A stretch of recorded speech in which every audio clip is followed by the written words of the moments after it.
Hello दोस्तों, मैं हूं सूरज सर और आप देख रहे हैं ऑफिसर मेकर।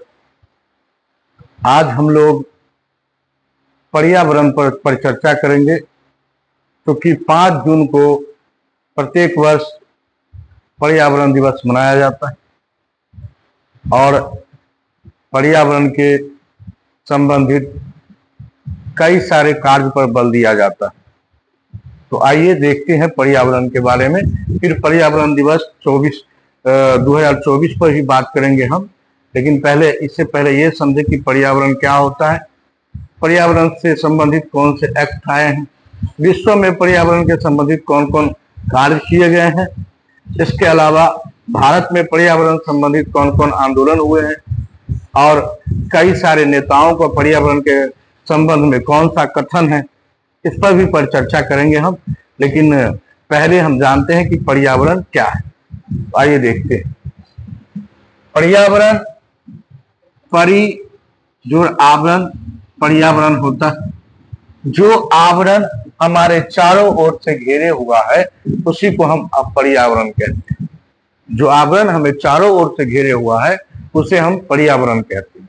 पर्यावरण की बात करें, आवरण के चारों ओर क्या क्या है, तो पर्यावरण में आता है जल, आपका पर्यावरण में आ जाता है, स्थल भी आपके पर्यावरण में आ जाते हैं, वायु भी पर्यावरण में आ जाते हैं, और सबसे महत्वपूर्ण जैव मंडल। इस जैव मंडल के पोस्ट में देखिए क्या लिखा हुआ है, स्थल, वायु और जल, ये तीनों के सम्मिलित रूप को हम कहते हैं जैव मंडल। ये आप याद रखिएगा, ये अवधारणा याद रखिएगा। इन्हें कि पर्यावरण केवल पेड़ पौधे याद रखिएगा, पर्यावरण से संबंधित जल, वायु, स्थल एवं जैव मंडल। पूछे जैव मंडल क्या है, तो जैव मंडल स्थल, वायु और जल के सम्मिलित रूप को, पारस्परिक रूप को जैव मंडल कहते हैं। अब आइए कि पर्यावरण के घटक क्या है। तो यहाँ आपको पर्यावरण के 2 प्रकार से घटक बांट सकते हैं आप। ये तो जीवित अजीवित के हिसाब से हमने बांट लिया, सजीव और निर्जीव के आधार पर भी इसको कह सकते हैं आप कि जैविक घटक, पर्यावरण का जैविक घटक जो जीवित है। जैविक घटक में जीव जंतु और पेड़ पौधे बड़ा इंपोर्टेंट है, बायोटिक कहते हैं इसको। जैविक घटक जो जीवन जिसमें हो, तो इसमें आप देख सकते हैं जैविक घटक में जीव जंतु, सभी जीव जंतु हम लोग आ जाएंगे, और पेड़ पौधे जैविक घटक में आ जाएंगे। अजैविक घटक में अजैव आ जाएगा, जैसे वायु, जल इत्यादि अजैविक घटक में आ जाएगा। ये है। और एक और प्रकार से हम इसको बांट सकते हैं कि देख सकते हैं कि पर्यावरण के घटक को निर्जीव और सजीव के आधार पर भी बांट सकते हैं। प्राकृतिक में पेड़ पौधा, जलवायु जो प्राकृतिक रूप से पाए जाते हैं, जो प्रकृति में स्वतः पाए जाते हैं या प्राकृतिक द्वारा निर्मित है, प्रकृति द्वारा प्रदत्त है, उसे हम कह सकते हैं। जैसे प्राकृतिक यदि घटक कहें तो पेड़, जल, वायु ये सब प्राकृतिक है। और मानव द्वारा, जो हम लोग के द्वारा बनाया गया है, महल हो, निर्माण हो, ये मकान हो, ये बोर्ड हो, ये जैविक मानव निर्मित है। तो ये मानव निर्मित घटक है पर्यावरण का, सड़क और भवन। वैसे मैं बता दूं कि पर्यावरण में आपके सभी रूप लगभग आ जाते हैं। मानव निर्मित में आप सड़क ले लीजिए, भवन ले लीजिए, और प्राकृतिक में जो प्राकृतिक प्रद है, हम भी प्राकृत हैं तो हम आ जाएंगे प्राकृतिक घटक में। पेड़, जल, वायु और जंतु भी आ जाएगा। जंतु का भी निर्माण प्राकृतिक रूप से हुआ है। अब आइए पर्यावरण संरक्षण। पर्यावरण को बचाने के लिए, संरक्षण के लिए कौन कौन से अधिनियम लाए गए, पर्यावरण को कैसे बचाने के लिए कार्य किया गया। तो सबसे पहले तो मैं स्टॉकहोम सम्मेलन की बात करता हूं, लेकिन इससे पहले आप रामसर साइट का नाम सुने होंगे, जो 1971 में हुआ था। उसके आलोक में वैश्विक स्तर पर जो कार्य किए गए, ये वैश्विक स्तर पर है और एक है भारत के स्तर पर। ये भी ध्यान रखिएगा, जो विश्व में क्या क्या पर्यावरण को बचाने के लिए, पर्यावरण को संरक्षण प्रदान करने के लिए क्या क्या चलाए गए, कैसे कैसे कार्यक्रम आए, क्या क्या सम्मेलन हुआ, ये इस साइड है। और ये भारत में जो प्रयास किए गए वो सारे इस साइड हैं।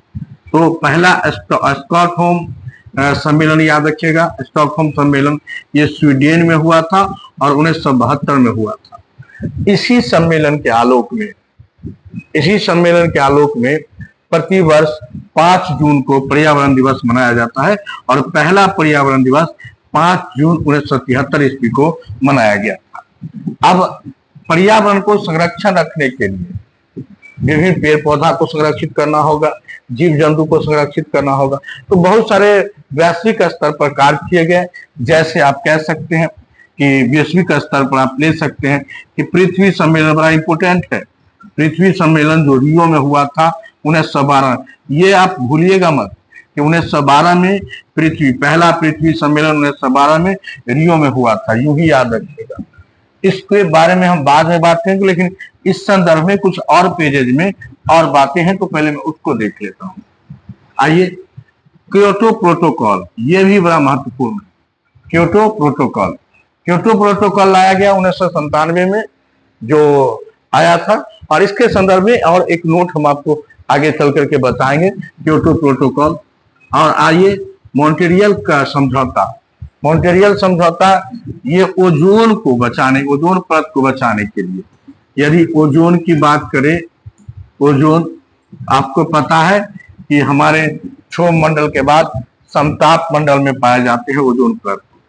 समताप मंडल में ओजोन परत पाए जाते हैं, और इस ओजोन परत को जो सबसे ज्यादा हानि पहुंचाता है CFC की बात करें तो ये है क्लोरो F से फ्लोरो और C से कार्बन। ये क्लोरोफ्लोरोकार्बन में क्लोरो में सबसे ज्यादा क्लोरीन जो है, क्लोरीन गैस सबसे ज्यादा हानि पहुंचाता है, जो आपके सेंट क्रीम इस सब में पाए जाते हैं। और ओजोन परत, यदि समताप मंडल में जो ओजोन लेयर पाया जाता है, यदि नहीं पाया जाए तो आपको पता है कि सूर्य से आने वाली परावैंगनी किरण हमारी त्वचा पर पड़ेगा। परावैंगनी किरण हमारे त्वचा पर पड़ेगा और त्वचा कैंसर उत्पन्न करेगा। ये परावैंगनी किरण से ओजोन परत हमारे पृथ्वी को रक्षा किए हुआ है। इसलिए ओजोन परत को या ओजोन लेयर को हाल के दिनों में या उसके विशेषता को देखते हुए इसे पृथ्वी का सुरक्षा कवच भी कहते हैं। और इसके लेयर को मापने के लिए एक इकाई का प्रयोग किया जाता है जिसे डॉब्सन इकाई कहा जाता है। इसी को बचाने के लिए 1987 ईस्वी में मॉन्ट्रियल समझौता हुआ, और जिस दिन हुआ उस दिन को हम लोग ओजोन दिवस के रूप में मनाए जाते हैं। तो 16 सितंबर ओजोन दिवस, इसको आप याद रखेंगे। ओजोन लेयर को भी याद रखेगा। CFC क्लोरोफ्लोरोकार्बन में सबसे ज्यादा हानिकारक गैस क्लोरीन, फ्लोरो का मतलब फ्लोरीन और कार्बन का मतलब कार्बन। सबसे ज्यादा यदि कहे तो क्लोरीन, और फ्लोरो माने फ्लोरीन और कार्बन मतलब कार्बन। ये तीनों का क्रम भी आप याद रख सकते हैं। हाँ, सबसे ज्यादा नुकसान पहुंचाता है, उसके बारे में भी बात की। लेयर कहाँ पाया जाता है तो समताप मंडल में ओजोन लेयर पाया जाता है। अब ये था विश्व द्वारा किया गया कार्य। अब आते हैं कि भारत इसके संदर्भ में क्या करता है। पर्यावरण के संरक्षण में भारत क्या क्या किया। तो पहली बार भारत में 1985 में पर्यावरण एवं वन मंत्रालय का स्थापना हुआ। बड़ा इंपोर्टेंट है, पर्यावरण एवं वन मंत्रालय का स्थापना यूं ही पूछ देता है कि कब हुआ। पर्यावरण को बचाए रखने के लिए, पर्यावरण को संजोए रखने के लिए पहला जो लाया गया 1985 ईस्वी में पर्यावरण एवं वन मंत्रालय का स्थापना किया गया। इसके बाद भारत 1986 में पर्यावरण संरक्षण अधिनियम लाएगा, VVIN। पर्यावरण संरक्षण अधिनियम कब आया तो आप याद रखेगा 1986 में भारत में लाया गया यह अधिनियम। अगला यदि बात करें तो 1988 में राष्ट्रीय वन नीति लाया गया, और इसी वन नीति के द्वारा कहा गया किसी भी भौगोलिक क्षेत्र में पर्यावरण को बेहतर रखने के लिए उस क्षेत्र का 1/3 वन होना चाहिए। 1/3 वन होना चाहिए, या आपको परसेंटेज में बांटिएगा तो हालांकि 33% ऑप्शन में रहेंगे, लेकिन इसका यदि परसेंटेज में बांटिएगा तो 3 रेटिंग आता है, लेकिन 33% लगभग रहेगा तो उस पर आप टिक लगा देंगे। अगला यदि बात करें भारत में और कौन सा संरक्षण अधिनियम लाया गया पर्यावरण से संबंधित, तो 2002 का जैव विविधता संरक्षण अधिनियम, यह भी महत्वपूर्ण है। पूछेगा जैव विविधता संरक्षण अधिनियम कब लाया गया, तो 2002 में। जैव विविधता संरक्षण अधिनियम 2002 में, जैव विविधता। और फिर 2002 में एक और नीति पारित हुआ, राष्ट्रीय जल नीति। ये भी आप याद रखिए 2002 का ही है, राष्ट्रीय जल नीति, जल को संरक्षण प्रदान करने के लिए। फिर 2004 में लाया गया राष्ट्रीय पर्यावरण नीति, पर्यावरण को बेहतर बनाने के लिए फिर एक एक्ट लाया गया जिसे राष्ट्रीय पर्यावरण नीति के बारे में बात करते हैं। और सबसे इंपोर्टेंट, अभी तक मात्र 3 देश में हुआ, एनजीटी 2010 में आया, नेशनल ग्रीन ट्रिब्यूनल एक्ट, जिसे राष्ट्रीय हरित न्यायाधिकरण कहते हैं। इसकी मुख्यालय नई दिल्ली में। इसको आप समझिए, पर्यावरण से संबंधित किसी भी प्रकार का यदि कोई घटना होता है या पर्यावरण पेड़ पौधे को काटा जाता है, यदि कोई केस हो तो वो सीधे आता है एनजीटी में। इसके लिए राष्ट्रीय हरित न्यायाधिकरण बनाए गए हैं, इसके मुख्यालय नई दिल्ली में है। मात्र तीसरा देश है जो पर्यावरण संबंधित एक न्यायालय का स्थापना हम लोगों ने किया है 2010 में, जिसे GNT, national green tribunal act या राष्ट्रीय हरित न्यायाधिकरण। इसकी मुख्यालय आप भी याद रखिएगा कि नई दिल्ली में है। आइए और कुछ नए चीजों को देखते हैं, पर्यावरण से संबंधित चीजों को। अब आइए पर्यावरण से संबंधित कुछ आंदोलन, बड़ा महत्वपूर्ण आंदोलन है जो पर्यावरण से संबंधित हुए हैं। पहला बिश्नोई आंदोलन। ये आंदोलन और ये चिपको आंदोलन कहीं ना कहीं एक दूसरे से संबंधित है। बिश्नोई आंदोलन 1700 ईस्वी में राजस्थान के खेतरी और मरवार में हुआ था और इसके नेता था अमृत देवी। पेड़ बचाओ आंदोलन था, और ये भी वही है जो चिपको आंदोलन है। इसमें भी पेड़ में ही चिपका जाता था। इसी का विस्तृत रूप यह है आजादी के बाद जो 73 में हुआ सो। तो याद, बिश्नोई आंदोलन याद रखेगा 1700 ईस्वी में राजस्थान के खेतरी और एक और जगह है मेवाड़, वहां हुआ था। इसके नेता का भी नाम याद रखेगा, अमृता देवी। पेड़ बचाओ, पेड़ से ही संबंधित है। और अगला जो आंदोलन है चिपको आंदोलन, ये चिपको आंदोलन से सुंदरलाल बहुगुणा जुड़े हुए हैं। 1973 याद रखेगा चिपको आंदोलन। उत्तराखंड को आप यूं ही याद रखिएगा, और होगा भी, बहुत सारे लोग इसको तो बाल अवस्था क्लास 10th में भी पढ़ा है। और सुंदरलाल बहुगुणा इसके नेता थे और चंडी प्रसाद भट्ट भी थे। लेकिन एक शब्द इसमें और याद रखेगा, सुंदरलाल बहुगुणा की पत्नी बिमल बिमल जो थी,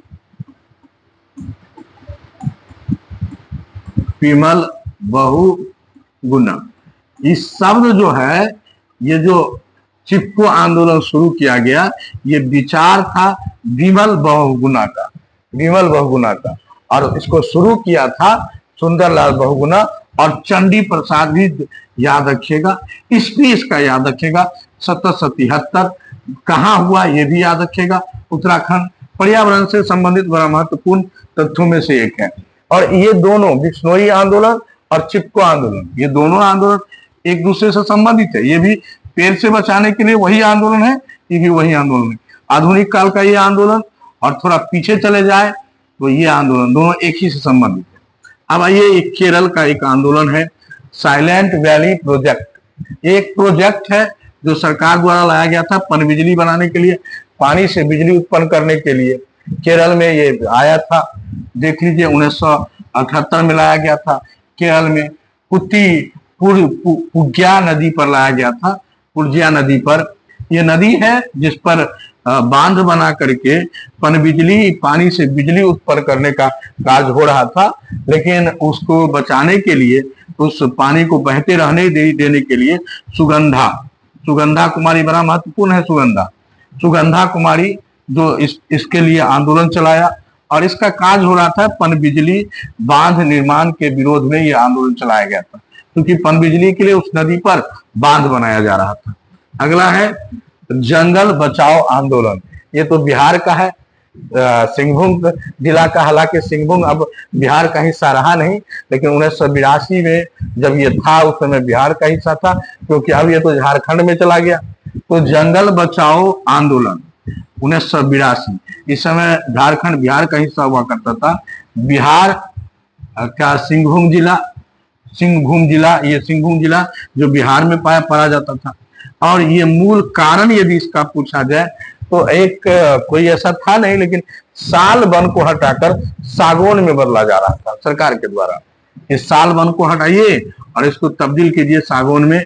तो इसके लिए वहां के जो जनजाति थे, सिंहभूम का जो जनजाति थे, वो जनजाति द्वारा यह आंदोलन किया गया, इसलिए इसे जनजातीय आंदोलन में भी आप याद रख सकते हैं। इसे जनजातीय आंदोलन, अब चूंकि पर्यावरण से जुड़ा हुआ है, साल वन को हटा करके सागौन में बदला जा सकता था, तो इस दृष्टि से भी आप इसे याद रखिएगा।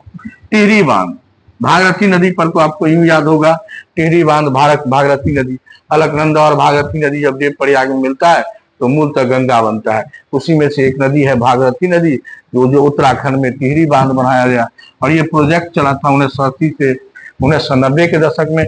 और इस बांध के बनाने के खिलाफ में वही सुंदरलाल बहुगुणा और वीरा दत्त, ये दोनों एक साथ जुड़े हुए थे। सुंदरलाल बहुगुणा मेन याद रखेगा, इसमें मेन व्यक्ति जो था लीड में, वो सुंदरलाल बहुगुणा था।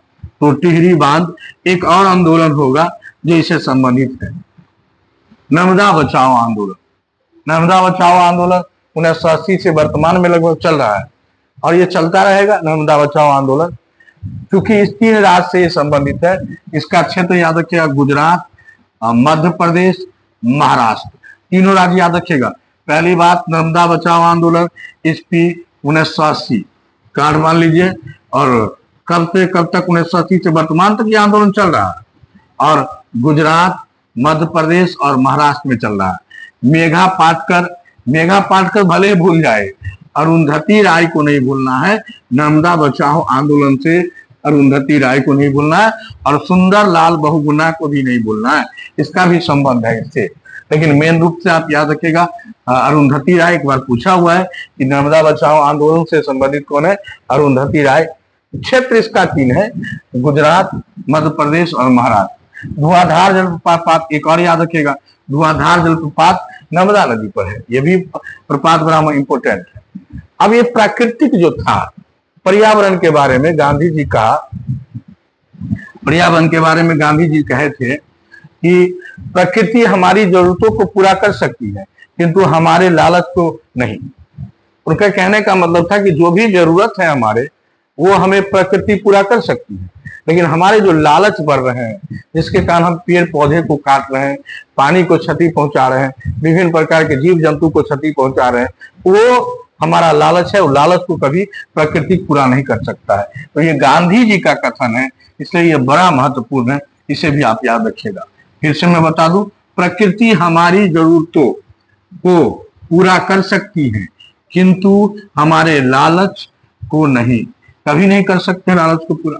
इंदिरा गांधी के बारे में बात करें तो आप याद होगा, इंदिरा गांधी ही ऐसी लेडी है जो 1972 ईस्वी में वन्य जीव संरक्षण अधिनियम पारित किया था। ये भी आई है, इंदिरा गांधी ऐसी महिला है जो वन्य जीव संरक्षण अधिनियम 1972 में पारित हुआ था। उसके बाद आपको पता है कि 1973 में टाइगर प्रोजेक्ट लाया गया था, ये भी आप याद रखिएगा। 1973 का टाइगर प्रोजेक्ट और 1992 का आपको एलिफेंट प्रोजेक्ट, 2006 का गिद्ध प्रोजेक्ट, ये सब आपको याद रखना है। आगे चलते हैं, पर्यावरण से संबंधित कुछ दिवस, महत्वपूर्ण दिवस है पर्यावरण से संबंधित। मात्र 6 दिवस लिखे हैं पर्यावरण से संबंधित और एकदम इसको आप पर्यावरण के रूप में याद रखेंगे। और ये दिवस खास करके पर्यावरण जिस भी एग्जाम में पूछे जाते हैं उसमें खास करके ये दिवस पूछे जाते हैं। पहला तो आर्द्र भूमि दिवस है, 2 फरवरी विश्व आर्द्र भूमि। आर्द्र नहीं रहे तो एक चीज और रहेगा, नम भूमि दिवस। यदि पूछे तब भी आप मान दीजिएगा कि 2 फरवरी को मनाया जाता है। 21 मार्च विश्व वन दिवस, विश्व वन दिवस 21 मार्च, ये भी याद रखिएगा कि 21 मार्च को वन दिवस मनाया जाता है। 22 मार्च विश्व जल दिवस, 22 मार्च को तो 2 दिवस है। आपको तो पता है कि एक बिहार दिवस भी 22 मार्च को ही मनाया जाता है, क्योंकि उसी दिन बिहार एक राज्य के रूप में स्थापित हुआ था। तो 22 मार्च विश्व जल दिवस, और 22 अप्रैल अगले मंथ अप्रैल जैव विविधता दिवस, जैव विविधता दिवस। 5 जून, ये तो इंपॉर्टेंट है कि 5 जून पर्यावरण दिवस, पर्यावरण दिवस इस बार भी मनाया गया है पर्यावरण दिवस। इसके बारे में देखिए हम लिखे हुए हैं। तो 5 जून को पर्यावरण दिवस और 16 सितंबर ओजोन परत दिवस। एक बार इसको और रिपीट करते हैं। 2 फरवरी विश्व आर्द्र भूमि दिवस, 21 मार्च विश्व वन दिवस, 22 मार्च विश्व जल दिवस, 22 अप्रैल जैव विविधता दिवस, 5 जून पर्यावरण दिवस, विश्व पर्यावरण दिवस, विश्व पर्यावरण दिवस, 16 सितंबर ओजोन दिवस। बोले ही थे ओजोन दिवस, मॉन्ट्रियल कार्यक्रम पीछे हम बात किए थे इस पर। अब आइए इस वर्ष जो 2024 का पर्यावरण दिवस है, जो आपको शायद कल 5 तारीख था, तो कल ही मनाए गए हैं।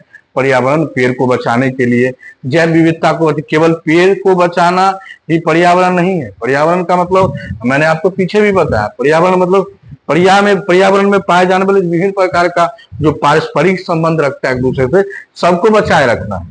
तो 2024 में जो पर्यावरण दिवस मनाए जाएंगे उसमें क्या क्या विशेषता है। पहली बात तो इसकी मेजबानी आप याद रखिएगा कि सऊदी अरब, विभिन्न सब बार हर देश में होता है, तो इस बार इसकी मेजबानी सऊदी अरब करेगी। दूसरी बात, हर वर्ष इसका थीम रहता है, इस वर्ष भी इसका थीम है कि क्या थीम रखा जाए, किस प्रकार किया जाए। तो भूमि पुनरुत्थान, ये याद रखेगा, और मरुस्थलीकरण रोकना। तो भूमि को बचा करके रखना और मरुस्थलीकरण को रोकना, मरुस्थल का संख्या नहीं बढ़ने देना, और सूखे से निपटारा, सूखा को बचाएं। अभी देख ही रहे पानी की बहुत किल्लत हो रही है, तो ये इस बार का ये थीम है, ये थीम पूरा याद रखेगा।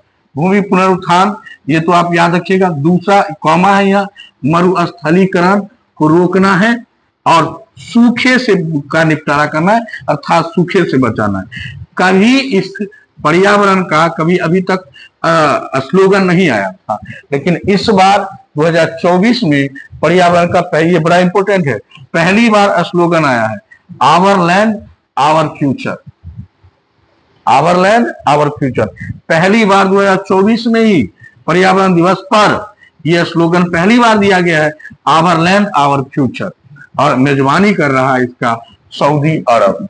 आइए देखते हैं पर्यावरण के कुछ और महत्वपूर्ण विशेषता क्या है, इससे संबंधित शब्द क्या क्या है। तो आप इकोलॉजी सुने होंगे, पारिस्थितिकी इकोलॉजी को कहते हैं। जीव समुदाय और वातावरण के पारस्परिक संबंध को हम कहते हैं, इसके अध्ययन को कहते हैं इको। इको माने पर्यावरण और लॉजी माने अध्ययन। तो इसके लिए जीव समुदाय, जीव का जो भी समुदाय हो उसके, और वातावरण के पारस्परिक संबंध के अध्ययन को हम लोग इकोलॉजी कहते हैं। जीव समुदाय का भी अध्ययन वातावरण के साथ जोड़कर जो कहलाता है वो है इकोलॉजी। इकोलॉजी के बारे में जो गहन शब्द दिया, सर्वप्रथम गहन पारिस्थितिकी शब्द जो दिया वो नेस ने दिया, अर्नी नेस ने दिया। इसको याद रखिएगा, ये अर्नी खाइए, ये नेस याद रखिएगा, नेस, नेस यानी याद रहे कि न रहे, नेस याद रखिएगा। तो सर्वप्रथम गहन पारिस्थितिकी शब्द का प्रयोग किया था, यह आप याद रखिएगा। उसके बाद ये तो महत्वपूर्ण है, कवक जीवाणु। कवक जीवाणु जो है पारितंत्र में खाद्य श्रृंखलाओं जीव अपघटक है। खाद्य श्रृंखलाओं के जीव अपघटक ये दो ही है, कवक और जीवाणु, जैव अपघटक। और ऊर्जा प्रवाह एवं खनिज पारितंत्र का गतिक हृदय है। ये हृदय शब्द याद रखिएगा कि ऊर्जा का प्रवाह और खनिज पारितंत्र का गतिक, भले भूल जाइए, ये हृदय याद रखिएगा, वैसे गतिक हृदय याद रखिएगा। अब हम इतना देखें तो हम काहे नहीं इस पर चर्चा कर ले कि पारितंत्र आखिर है क्या। तो किसी क्षेत्र के किसी जीवधारी इसी क्षेत्र के सभी जीवधारी, जैसे यही एक क्षेत्र ले लीजिए, इसके सभी जीवधारी अब प्लस वातावरण में उपस्थित अजैव घटक के संपूर्ण रूप को हम लोग पारितंत्र कहते हैं। सभी घटक देखिए, किसी क्षेत्र के, इसी क्षेत्र को ले लीजिए, किसी क्षेत्र के सभी जीवधारी और प्लस वातावरण में उपस्थित अजैव घटक, जैव घटक नहीं, ये तो जैव घटक इसी में आ जाएगा, अजैव घटक के संपूर्ण रूप को हम लोग कहेंगे पारितंत्र। अब आपको एक जगह हम क्योटो प्रोटोकॉल बताए थे जिसका संबंध जलवायु परिवर्तन से है। मैं आपको दिखा दूं कि क्योटो प्रोटोकॉल मैं आपको कहीं बताया था। क्योटो प्रोटोकॉल देखिए, क्योटो प्रोटोकॉल हमने बात किया, इसी के बारे में अभी चर्चा कर रहे हैं। क्योटो प्रोटोकॉल अभी तो बात किए थे। Kyoto protocol, Kyoto protocol, Kyoto protocol, यहाँ देखिए क्योटो प्रोटोकॉल का संबंध पूछे हुआ है, एक बार इसलिए डाल दिए हैं, जलवायु परिवर्तन से। इसे भी याद रखिए आप कि क्योटो प्रोटोकॉल का संबंध किससे है? जलवायु परिवर्तन से। टाइगर का बड़ा मारामारी चलता है, तो अंतर्राष्ट्रीय टाइगर दिवस 29 जुलाई को मनाया जाता है। टाइगर की संख्या जानते ही हैं, अपने देश में भी कम गया, हालांकि अपने देश में टाइगर स्टेट मध्य प्रदेश को कहा जाता है, असल से अधिक टाइगर वहीं पाए जाते हैं, इसलिए टाइगर स्टेट कहा जाता है। देखिए, पर्यावरण से संबंधित केवल यही नहीं है, जितने भी टाइगर रिजर्व है, रामसर साइट है, जो 1971 में हुआ था समझौता, रामसर में हुआ था, इसलिए रामसर सम्मेलन की। अभी वर्तमान में भारत में रामसर साइट की संख्या याद रखिएगा 80 है। रामसर साइट वर्तमान में 75 थे रामसर साइट, लेकिन अभी 80 रामसर साइट है, जिसमें से करीब 20-25 तो आपको याद रखने होंगे। नेक्स्ट यदि पर्यावरण का 2 वीडियो लाएंगे तो हम उस पर ही बात करेंगे कि कौन है, कैसे हैं, उसमें पारिस्थितिकी में विशेष रूप से बात करेंगे, और यदि जो भी उससे संबंधित होगा, टाइगर रिजर्व सेंटर, अलग अलग राज्यों के भी बात करेंगे, देश के भी बात करेंगे। और अब आते हैं पर्यावरण संरक्षण के लिए ग्रीन आर्मी को ऑस्ट्रेलिया ने प्रारंभ किया। ये ग्रीन आर्मी कहेगा, पर्यावरण को संरक्षित रखने के लिए ग्रीन आर्मी कौन चलाया? तो याद रखिएगा, ये ग्रीन आर्मी ऑस्ट्रेलिया ने चलाया। अभी हमारा क्लास यहीं समाप्त होता है। आप लोग को अच्छा लगे तो लाइक, सब्सक्राइब एवं शेयर कीजिएगा। बहुत बहुत धन्यवाद।